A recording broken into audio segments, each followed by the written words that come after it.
Hello, gonna be finally uploading a video after what? I think the last time I uploaded a video was around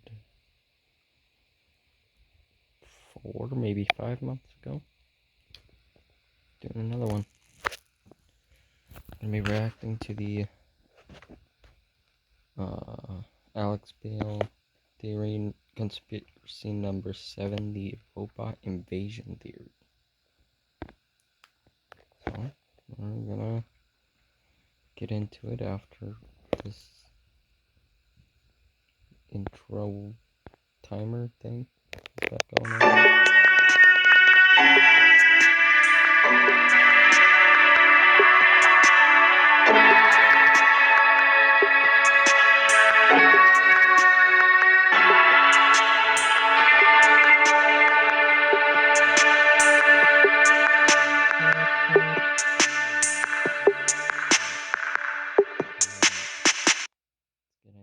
Alright, so I admit it, some of my theories have been a little crazy lately. I mean, Goofy Goober, alien death cult theory, Pearl's dead mother theory. Let's maybe try and slow down a bit on this one.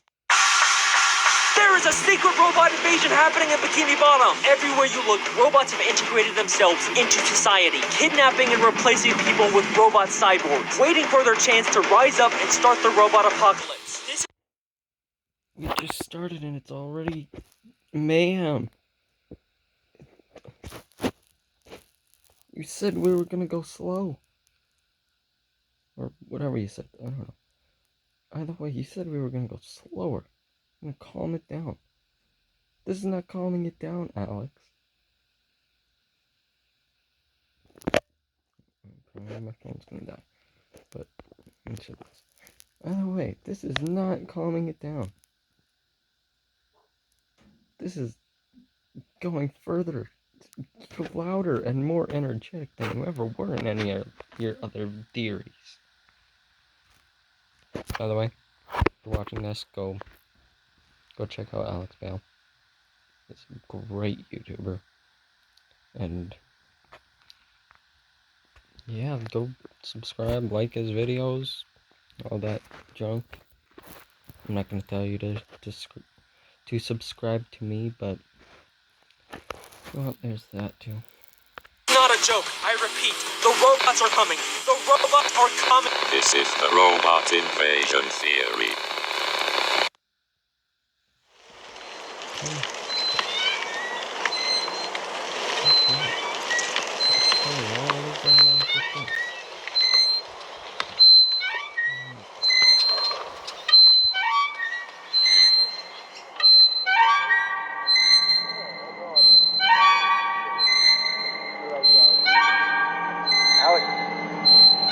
Alex.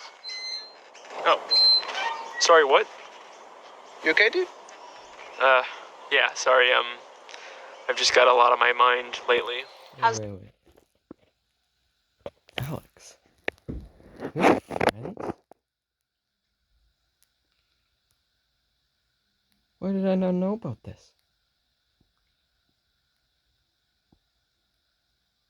You never mentioned them. You never said you had friends? Well, I mean, unless you call your demon in your basement your friend, but whatever. Either way. The Spongebob theorizing going. It's good. I'm actually thinking about maybe stopping. Why? They're huge. Yeah, I mean, people watch them. It's just, I didn't go to film school for 3 years just to make SpongeBob theories forever. Yeah, but I mean, it's just something you're doing now. Doesn't mean you have to do them, like, forever. It's easy for you to say. I mean, what, you're a year out of film school and you're already directing commercials? Yeah, but I didn't go to film school to make commercials either. It's just something I'm doing for now. I like SpongeBob theories. Yeah, maybe. I don't know, these videos also just, they take a lot to make. Not sure if I'm up for it anymore. Dude, up for it? You just like watching cartoons all day. That sounds awesome. I would kill. Give me a second. Alright, just had to take care of something. We're back now. To have as many followers as you, man, I'd be set. I've been trying to get my film funded for months, and I still have nothing to show for it. You know, sounds like a pretty sweet gig you got there. Hey, it's time for another SpongeBob conspiracy. Wow, I just realized I've been making SpongeBob videos for over a year now. Definitely did not think that I'd still be making these a year later. But it's all worth it, right? Because you guys love them, and I love making them, and they're super easy to make.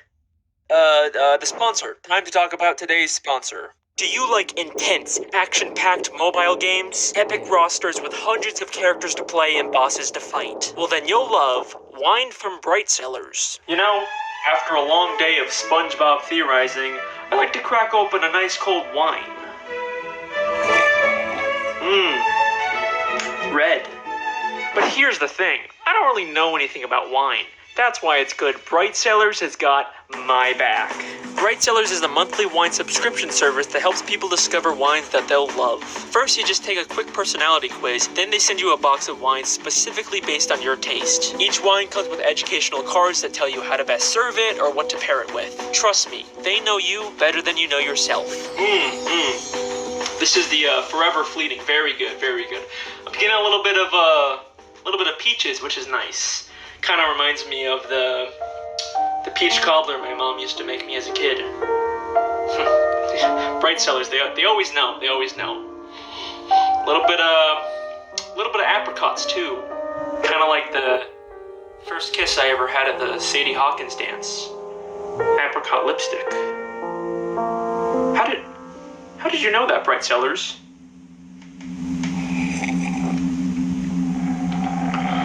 Oh my God. Orange blossoms. My Gam used to call me her little orange blossom. How did you know that, Bright Cellars? How did you know that? Bright Cellars is offering 50% off your first box. That's 6 bottles of wine for just $53. That is a lot of wine for that price. But hey, you gotta be 21 or older to order, okay? No kids. No kids, wine's for adults. Adults like me. Just go to the link on the screen to get your 50% off. Now that I've drinking my wine, I will begin the theory.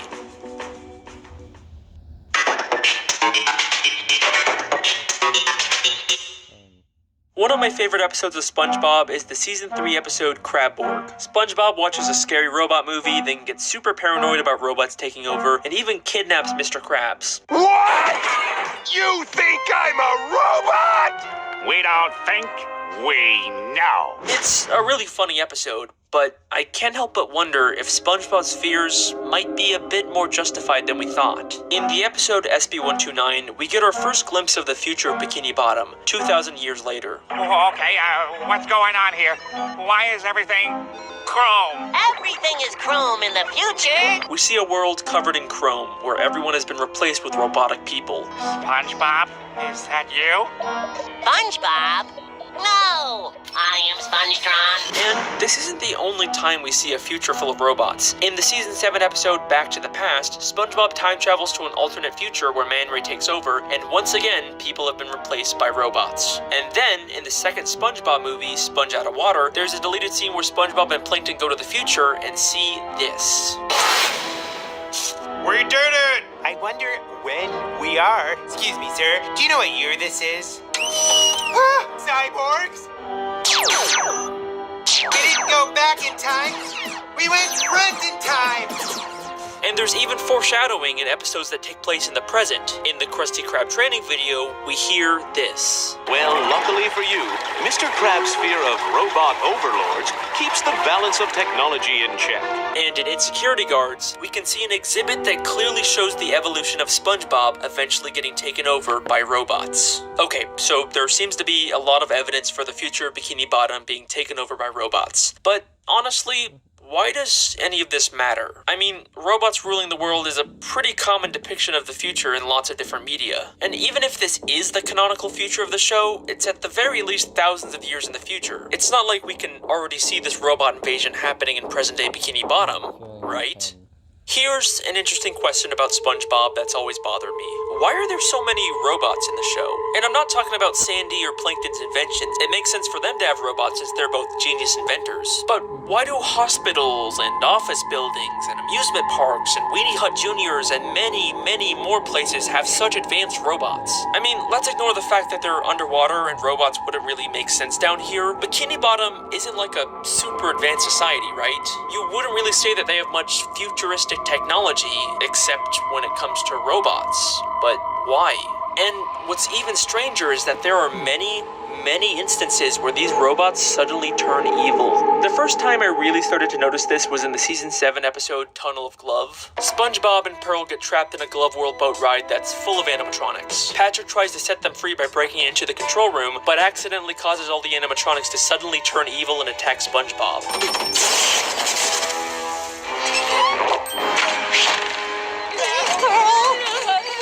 Now, this is a pretty basic cartoon trope. Someone accidentally breaks the controls, then the robot malfunctions and turns evil. This isn't really all that weird for SpongeBob. Except, what's strange about this is that Patrick doesn't break any controls. He hits a button labeled animatronic override, and that's what causes the robots to turn evil. I'll just gingerly lean on this wall.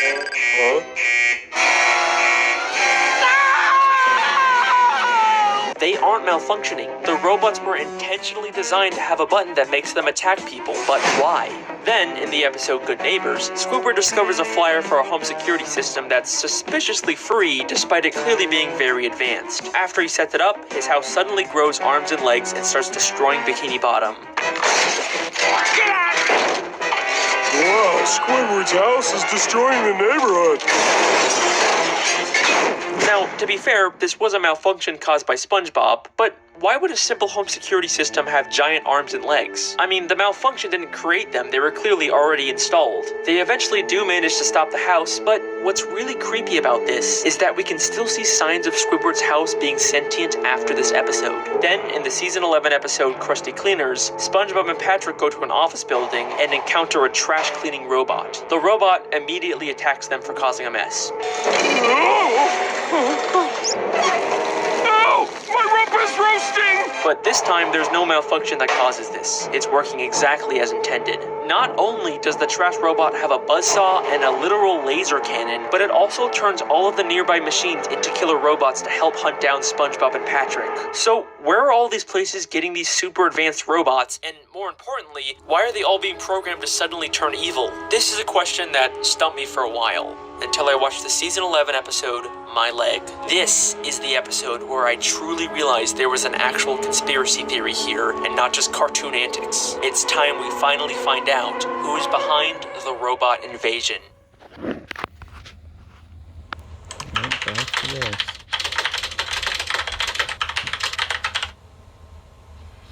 I don't think he understands what's in his house. Because I've watched the SpongeBob guy conspiracy theory, and well, you'll just have to go watch it for yourself. I'll leave a link to it in the description, as well as the link to this video and his homepage on his channel.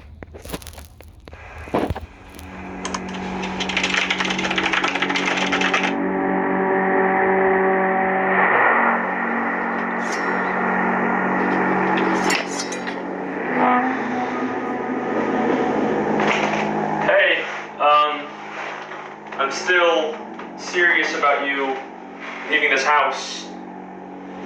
It's not that I don't appreciate everything you've done for me, it's just, I think we want very different things. You know, I don't want it to come to this, but I will use force if I have to, so you better go.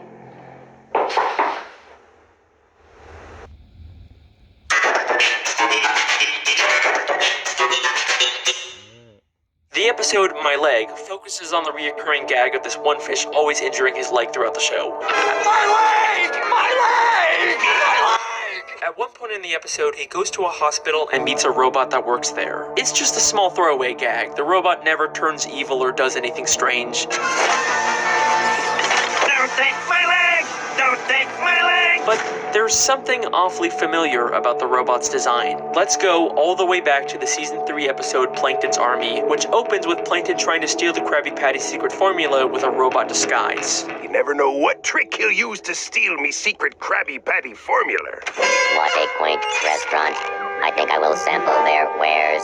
These robots have an uncanny similarity, right down to the same tie. Okay, but maybe we could just chalk this up to the showrunners being lazy and reusing assets. But SpongeBob has always had a pretty diverse amount of robot designs throughout the show. And it's not like this is a direct copy-paste either. They went to the effort to redesign the face and colors, but it was still clearly based on Plankton's robot. So, here's my theory. Plankton has built many robots to try and steal the Krabby Patty secret formula, but I think after he fails to do so, he doesn't just throw them away. He redesigns the robots and then gives them to different businesses in Bikini Bottom with the intention to one day use them to take over the world once he has enough in place. I mean, we know what Plankton really wants isn't the secret formula, it's to rule the world. I will rule the world! And there's even the video game, Battle for Bikini Bottom, where Plankton tried to take over using an army of robots. So, this theory doesn't seem too far-fetched for Plankton's character, but we're gonna need a lot more evidence if we're gonna prove he's the one behind all the robots in Bikini Bottom. So, let's get started. In the season 3 episode, No Weenies Allowed, we see a robot working at a place called Weenie Hut Juniors. Would you care for another Diet Cola with a lemon twist,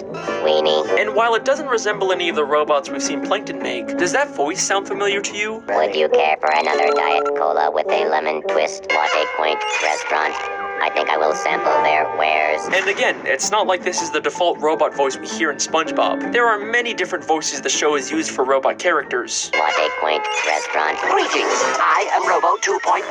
No threat detected. This is very uncomfortable. Leave my father alone! But here, they specifically recreated the voice from Plankton's robot. Let's go back to Glove World for a second. In the control room, we see a machine on the wall that looks shockingly like SpongeBob. So much so that Patrick even mistakes him for it. We know Plankton has built a SpongeBob robot before in Welcome to the Chum Bucket. Maybe he repurposed it here inside of Glove World. In Krusty Cleaners, the trash robot also has a striking resemblance to Plankton's robot in the season 9 episode Eek and Urchin. In the season 5 episode The Patty Gadget, Squidward tries to get SpongeBob fired by replacing him with a machine that creates Krabby Patties for free. But it's never explained where Squidward got this machine. Now, it doesn't resemble anything we've seen Plankton make, but a staple in a lot of Plankton's inventions is having them resemble his likeness, especially with one eye in the middle, and that's exactly what we see with the Patty Gadget. And the patties it makes are terrible, which would make sense for something Plankton made. In the episode All That Glitters, SpongeBob buys a super advanced talking spatula. Les Spatula 3000 at your service. But in the episode Evil Spatula, we find out Plankton has a whole collection of advanced spatulas just like this one, and even tries to trick SpongeBob into taking a talking spatula. It seems like no matter where we turn, we can find a connection between the technology in Bikini Bottom and Plankton. But if you remember in those glimpses of the future, the world isn't just ruled by robots. They've actually replaced all the existing citizens with robot copies. I am Spongetron. And believe it or not, this is also something we can already see happening in Bikini Bottom today. Get ready to see how far this robot invasion has really gone. Hey! Hey! Victoria, what are you doing here? I was just around, thought I'd stop by. Can I come in? Inside? No, it's not a good time right now. In all honesty, it kind of seems like you're going through something. I just wanted to check in on you. I appreciate that. It's just, I'm fine, it's just the SpongeBob stuff has been keeping me really busy. I'm a little stressed about that, and, but I'm fine. You should probably go. You're being really weird. You're not answering your phone. You're living in total darkness. Can you just talk to me? What's going on? Okay, fine. Okay, we can talk, just not here. Fine. Do you want to get coffee or something? Sure, fine, yeah. I gotta put something away. Just stay right here.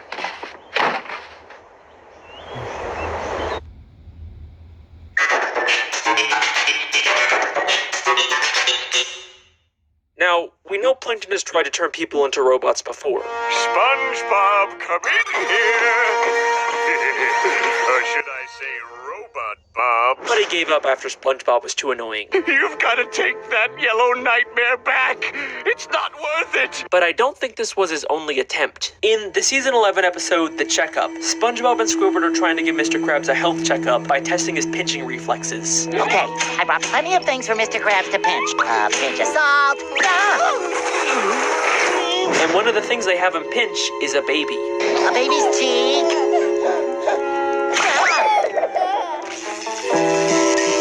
Lucky that was a robot baby. Some random baby just turned out to be a robot, and it's never explained why. That's weird even for SpongeBob. But things get even more interesting when we go back to season 9 in the episode Plankton's Pet, where Plankton tries to steal a Krabby Patty using the exact same purple baby as a robot disguise. That diabolical fiend! I can't believe this is working!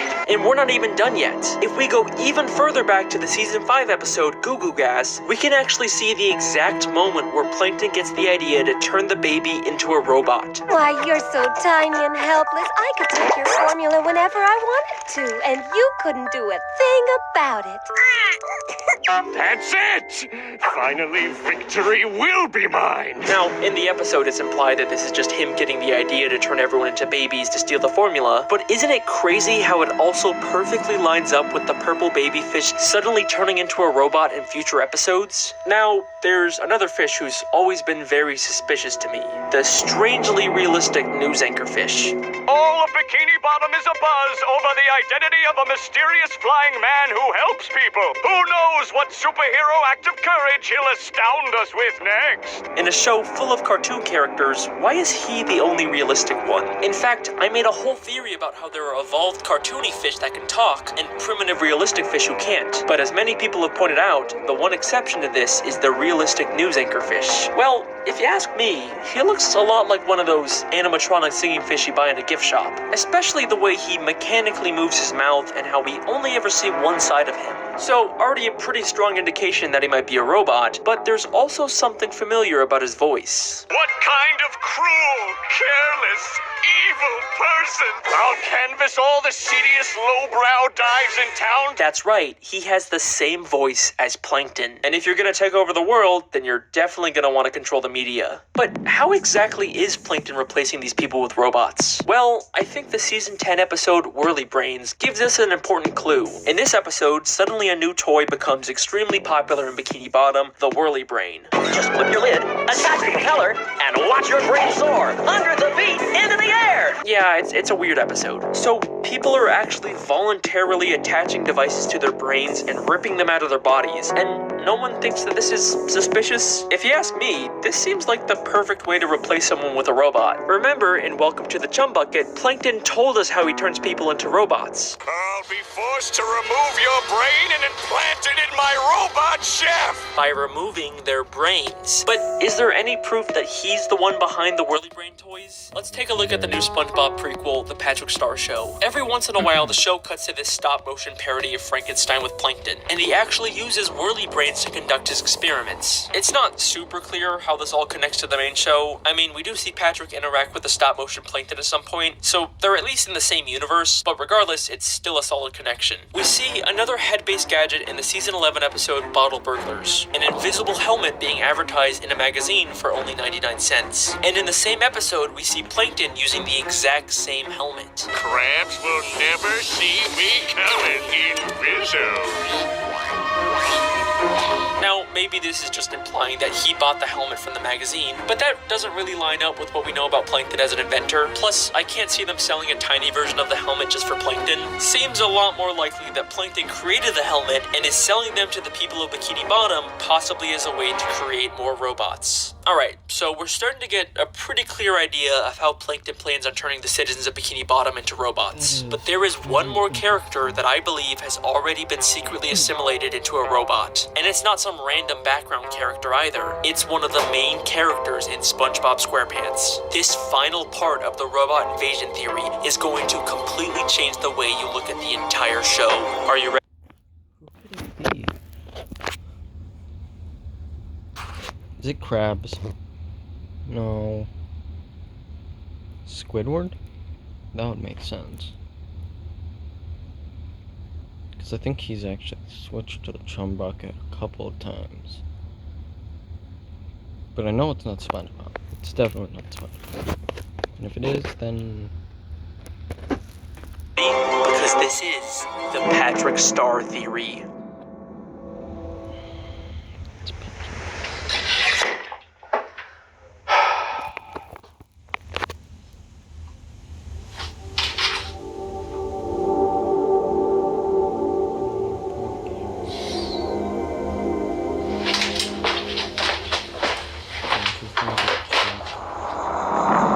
Shit! Victoria! Victoria! Victoria! That's the door to the basement, isn't it?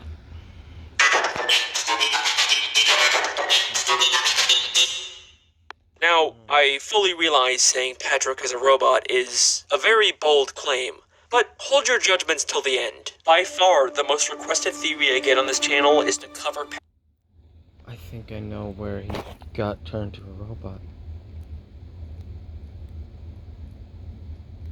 It's in the episode Patrick Smart Pants.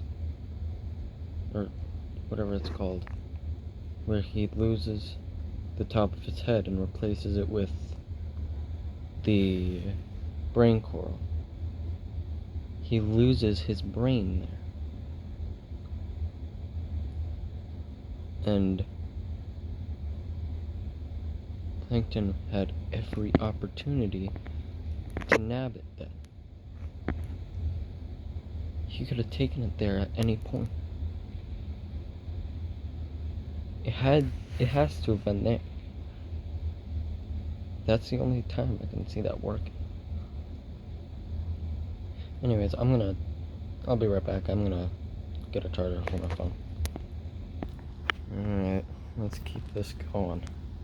Patrick Star, and more specifically, his inconsistent intelligence. Throughout the entire show, there are these little moments where Patrick suddenly says something smart. I'm a bit more complicated than that. The inner machinations of my mind are an enigma. And then immediately goes back to being dumb. There's so many examples of this happening that many people have actually made their own theories about it. Is Patrick secretly a genius and just pretending to be dumb? Does he have Go back. Right there. Yeah. Okay, I'm gonna accidentally theories about it? Is Patrick secretly a genius and just pretending to be dumb? Does he have a secret split personality? I already know that he does. The theorizer completely made an entire theory about it. And I'm sorry, Alex, but I gotta go with the theorizer on this one. I mean, he had so much evidence to support it. I think his theory was like 3 parts long. It was just... There's too much information to not... Diagnosed Patrick Star with trauma-induced anxiety-triggered spontaneously duplicative multi-intellectual DID with additional paranoid schizophrenic delusions of a mental multiverse. Maybe. Maybe. Yeah, right. Come on. A bit of a different... Alright. I had to skip that, it was taking too long. No, it's lagging again. Come on. Turn it off. Induced anxiety-triggered spontaneously duplicative multi-intellectual DID with additional paranoid schizophrenic delusions of a mental multiverse. Maybe, but I've come to a bit of a different conclusion. Have you ever noticed how every time we see Patrick try to think, there's either sparks or smoke coming out of his head? Is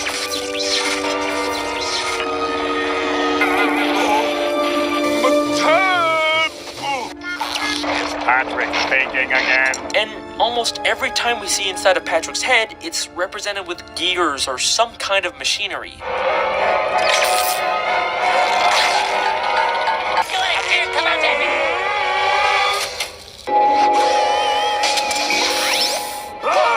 Now, we're supposed to assume that this is just a cartoony way to visualize thought, but what's strange is just how consistent they are with it. And even stranger, none of the other characters' thoughts are visualized this way. Just got an order from the boss. Dump everything that isn't about fine dining.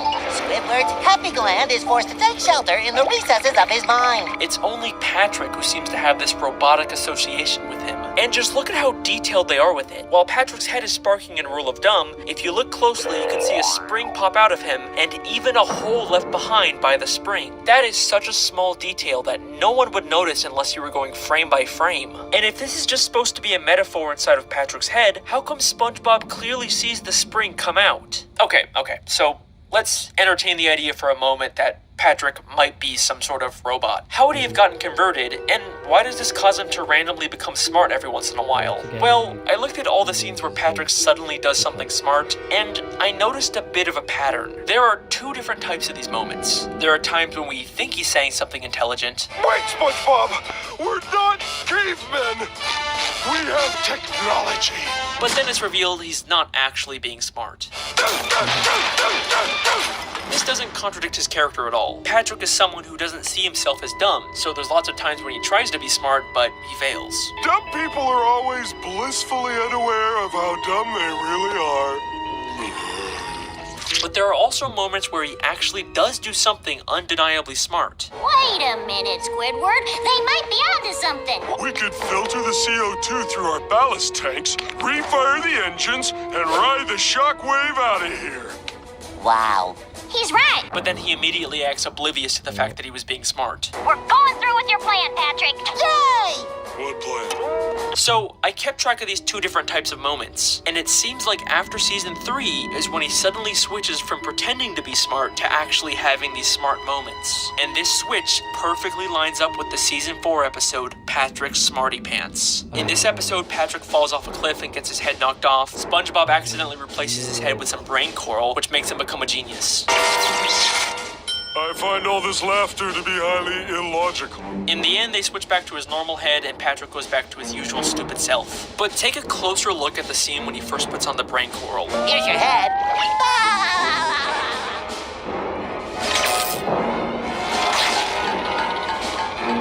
Now, many people have interpreted these gears with cobwebs as a metaphor for Patrick's brain never being used until now, but these gears are not from Patrick's brain. His brain came off during the fall, which means these gears are entirely from the brain coral. And at the end of the episode, when they remove the brain coral, we can still see the electrical plug attached to it. We are no longer seeing a metaphorical representation inside of someone's head. We are seeing this plug from an outside perspective. The brain coral is just like the Whirly Brains, a robotic device that plugs into your brain to control you. Isn't it convenient that Patrick just happened to land next to a pile of coral that looked identical to his head? Is it possible that Plankton saw this as an opportunity to add another victim to his robot invasion? But after Patrick removed it, he went back to normal, right? He completely stopped Plankton's plan, right? Well, one season later, in the episode Sing a Song of Patrick, Patrick attempts to use his brain again, and we see the exact same gears inside of his head.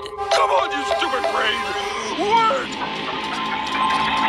The creators went out of their way to recreate the exact placement of all the gears from the brain coral, which means the head Patrick put on at the end of Patrick's Smarty Pants was not his head. It was another piece of robotic brain coral. But it seems like for whatever reason, this brain coral isn't as effective as the first one, and he's only able to have rare moments of genius. In the season 12 episode, SpongeBob's Big Birthday Blowout, Patrick has another one of his smart moments. Oh, would you look at the hour? It's almost time for me to take SpongeBob on that tour so you guys can decorate his house.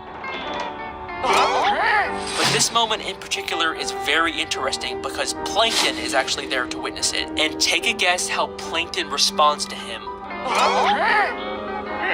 I guess even a broken moron can be right once a day. He calls Patrick a broken moron because he knows Patrick is a broken one of his experiments. And if you still don't believe me, in the newest episode of season 13, The Goofy Scoopers, we get this scene. This stinks.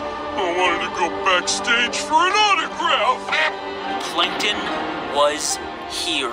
Yes, he certainly was. And that is the robot invasion theory. Thank you very much. Okay, Robot Invasion Theory done. Hey, we just passed 500,000 subscribers. Thank you guys so much. This is honestly a dream come true for me. I mean, I've always wanted to have this many people watching me for, SpongeBob theories. You guys wouldn't, like, all immediately unsubscribe and leave me if I stopped making these, right? Thanks again for watching. I've been your host, the SpongeBob guy. I will see you. I'll see you guys. Bye.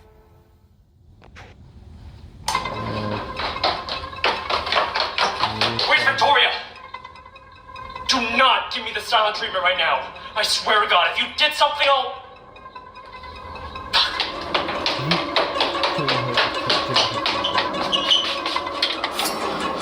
Oh my god! Victoria! Where were you? I was using your bathroom. Why the fuck are you pointing a knife at me? Okay, it doesn't matter. Okay, you cannot be here right now. No, I am not leaving until you tell me what's going on. Listen, I promise I will explain everything to you later.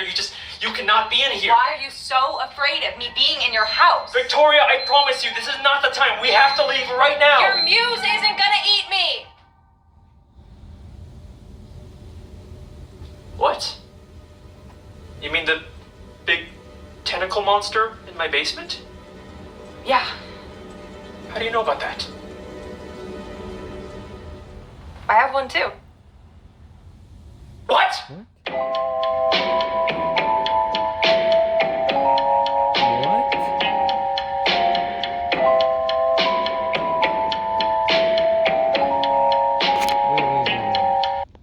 Is this some kind of thing that they get after, like, film school, or is this their mind playing tricks on them, or what? That is crazy. Well, anyways, that was incredible. That was SpongeBob Conspiracy number 7, the Robot Invasion Theory. If you haven't already, go check out Alex Bale. Make sure you subscribe. He is amazing. He posts amazing videos. He has theories. He has movies too. Oh yeah, I forgot about that. Anyways, he's got other horror short films. He's got so many different things. Check him out. Subscribe to him. Doesn't matter if you subscribe to me, that's fine. But at least subscribe to him. He is amazing, and I will see you in the next video that I post, which I'm gonna try and make it a weekly thing, if not at least every other week. I'm hoping, but yeah, I'll see you either next week or the week after. See ya.